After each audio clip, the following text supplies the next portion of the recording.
बड़ी मजेदार बात है कि अयोध्या की लोकसभा सीट पर हमें वांछित सफलता नहीं मिली और उसको लेकर इनके चेहरों के ऊपर जो चमक दिखाई पड़ती है, ये अपने आप में राजनीतिक विश्लेषकों के लिए एक फूड फॉर थॉट है। क्योंकि इस प्रकार का एक वातावरण इस देश में बनाया गया कि एक वर्ग के लिए all eyes should be on Rafah, चाहे किसी को पता हो रफा है क्या, कहां ये ना पता हो, पर दूसरे के लिए all eyes should not be on Ayodhya. परंतु मैं ये भी बताना चाहता हूं सभापति महोदय, ये लोग समझ नहीं पाए। अयोध्या में जब हमें वांछित सफलता नहीं मिली तो हमारे विरोधी बता क्या रहे हैं? देखिए साहब, आप अयोध्या हार गए, बस्ती हार गए, प्रयागराज हार गए, चित्रकूट हार गए, नासिक, रामटेक और रामेश्वरम, यानी भगवान राम से जुड़े सारे स्थलों के बारे में बता रहे हैं कि यहां भारतीय जनता पार्टी को वास्तविक, जैसे कई तो ऐसी सीटें थी, रामेश्वरम कभी नहीं जीते थे। परंतु महोदय, मैं कह रहा हूं, ये समझ नहीं पाए प्रभु की लीला क्या है।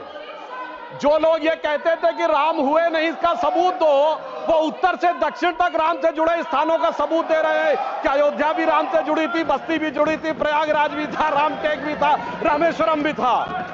अरे आपको लगता है कि भगवान हमको हरवाने के लिए आए थे? नहीं, आपको अपना अस्तित्व मनवाने के लिए आए थे। और मैं ये भी बताना चाहता हूं महोदय, रामचरितमानस और रामायण में भी उल्लेख है कि एक बार नागपाश भगवान राम को भी लगा था और नागपाश लगने के कारण एक मूर्छा आ गई थी और तब राम विरोधी दल में बड़ी खुशियां छा गई थी।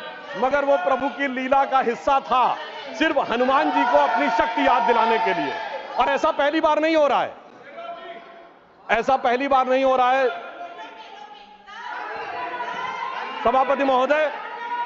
आज से 30 साल पहले मुझे याद है, उत्तर प्रदेश में जब समाजवादी पार्टी और कांग्रेस सबने मिलकर सरकार बनाई थी, सपा बसपा और कांग्रेस आई ने मिलकर, तब एक नारा लगा था कि मिले मुलायम काशीराम, हवा में उड़ गए जय श्री राम।